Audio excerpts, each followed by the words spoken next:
ওম নমঃ শিবায়। আমরা বিভিন্ন তীর্থস্থানে ঘুরতে গেলে দেখতে পাই সেখানে রুদ্রাক্ষের মালা বিক্রি করা হয়।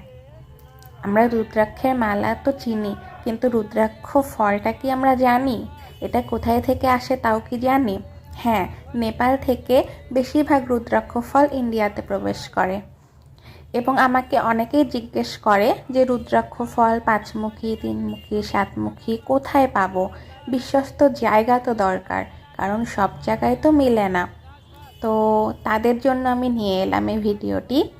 এটা বেনারসের কাশী মন্দিরে যাবার পথে ওখানে দেখা যায় যে অনেকগুলো রুদ্রাক্ষের দোকান বসে থাকে। ওখানে তারা একদম আপনার ফল থেকে রুদ্রাক্ষটা বের করে তারা আপনাকে দেবে। তো এটা অনেক ভালো না? তো আপনারা যদি নিতে চান কেউ, তবে চলে আসুন বেনারসে অ্যান্ড